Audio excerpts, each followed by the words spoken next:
In addition to the NHRA Winston champions in the pro categories, thousands of racers vie for Federal Mogul championships by gaining points at the national and divisional levels. The two top categories, Federal Mogul Dragster and Funny Car. This year, the contestants in the battle for the championship in Funny Car, Frank Manzo in the Kendall car. Quaker State and Roger Dean driver, Tony Bartone. And even Pat Austin, a four-time Federal Mogul champ, would have a hand in saying who won the 1999 title. At the Pontiac Excitement Nationals in Columbus, where the All-Stars gather every year, it was an All-Star shootout in the final round. Pat Austin from Tacoma, Washington, Frank Manzo from New Jersey meet up in Ohio for bragging rights here in the middle of the year.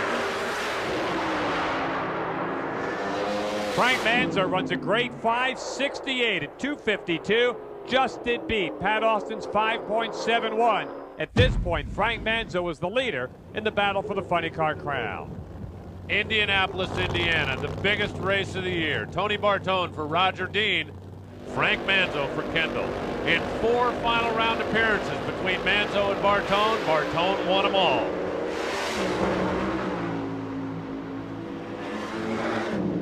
Pretty good old drag race. Bartone trying to make some noise in that championship hunt. Tony made a lot of noise till we went down to Texas. He brought the New York-based Chevrolet to the line in the finals against Pat Austin. Pat, the winningest driver in the class. If he beats Bartone, Manzo's the champ. If Bartone wins it, Bartone's the season champion. It was a great drag race between two real champions, and you can tell by the face on the Quaker State team, their guy came up inches short, and Pat Austin won the race, and Frank Manzo won his 5th Federal Mogul season championships. Congratulations to Frank, his entire crew, and the Team Kendall car from New Jersey. While the Funny Car chase may have been a battle down to the wire, the Federal Mogul Dragster chase was anything but. Rick Santos did what you call a wire-to-wire job. Started off the year in Pomona. The AutoZone Winternationals, it was Dale Carlson in the other lane, and Dale Carlson would see what a lot of people saw this year, the back of the Oakwood Homes car.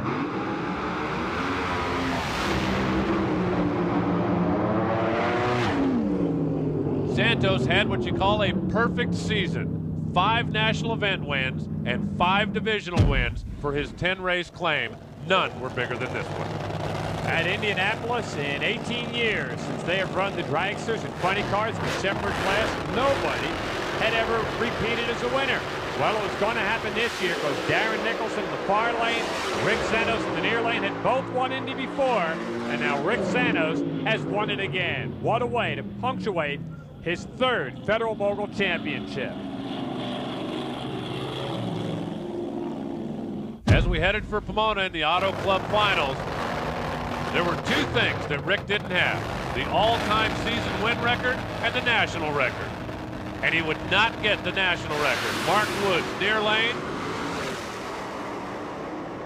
5.303 seconds. That's the national record as he punches out Rob Wendland on the far side of the track. Rick Wood, however, moving to the elite group as the only driver to win 8 national events in 1 year in Federal Mogul Dragster. The Oakwood Homes car would take on the new national record holder. Mark Woods would break right off the starting line, and Rick Santos wins his 3rd straight Federal Mogul championship. His 8th race on 1 year, moves into 2nd place on the all-time win list in this class. What a year. Unbelievable. I mean, what can you say? I mean, to win 8 races in a single season is just unbelievable. The Oakwood Homes team, they're just, I mean, they're outstanding. The work they do on this car to keep it running like it does, and I've been really blessed this year, and I got to thank the Lord. I mean, he's been on my side.